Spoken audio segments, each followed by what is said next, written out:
This is a horrific story we're getting for our viewers from the United States of America. This is a Texas elementary school shooting incident.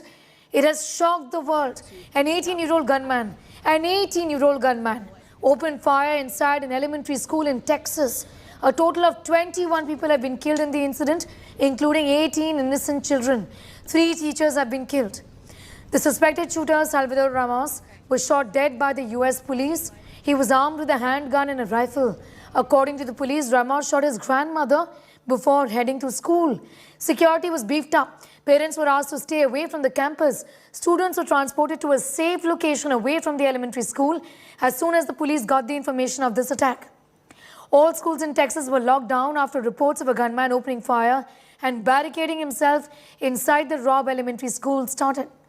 U.S. President Joseph Biden has condemned the deadly attack, ordering U.S. flags to be flown at half-staff at the White House and also at other public buildings until sunset on the 28th of May as a mark of respect for the victims.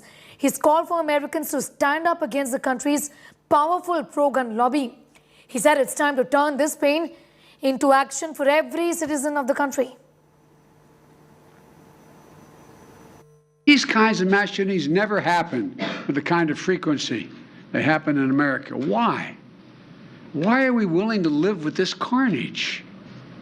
Why do we keep letting this happen? Where in God's name is our backbone to have the courage to deal with it and stand up to the lobbies?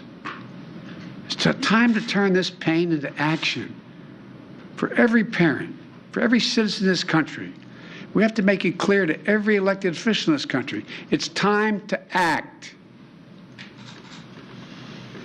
It's time for those who obstruct or delay or block the common sense gun laws. We need to let you know that we will not forget. We can do so much more. We have to do more. Enough is enough. As a nation, we have to have the courage to take action and understand the nexus between what makes for reasonable and sensible public policy to ensure something like this never happens again.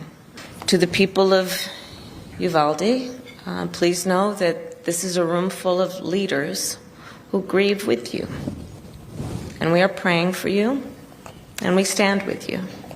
There are families who are in mourning right now, and the state of Texas is in mourning with them for the reality that these parents are not going to be able to pick up their children. Our job is multifold.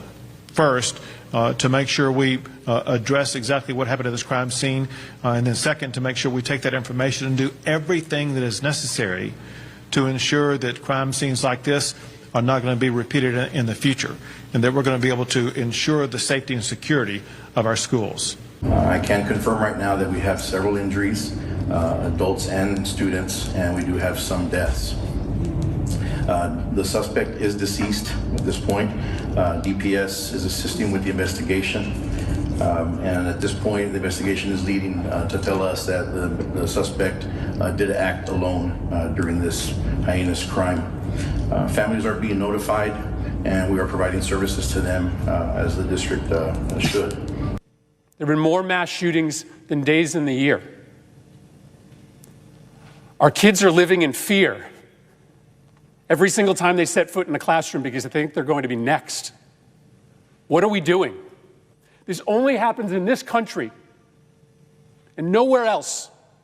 Nowhere else do little kids go to school thinking that they might be shot that day. But I'm here on this floor to beg, to literally get down on my hands and knees and beg my colleagues. Find a path forward here. It's really, really sad that this is the kind of, this is just a sad, sad moment for all of us. And this is a horrific incident that happened today. Because it's hard to imagine that we're getting up in the morning, sending kids to school, little kids to school, 9 and 10-year-olds are going to school, and we don't know. This is their safe haven. Are they really safe in a school, not at all the places are they safe in schools anymore. We don't really know much about the shooter. His name has been identified as, Salvador Ramos, and he's the one who was targeting the school. And whether he ended up by chance, according to the law enforcement, or he drove there intentionally, that is still a bit unclear right now. And also, he didn't just go and stand in the hallway and start shooting, as we know. He actually went classroom to classroom shooting kids over there. He first shot his grandmother, and then he ended up going to the school and shooting other people there.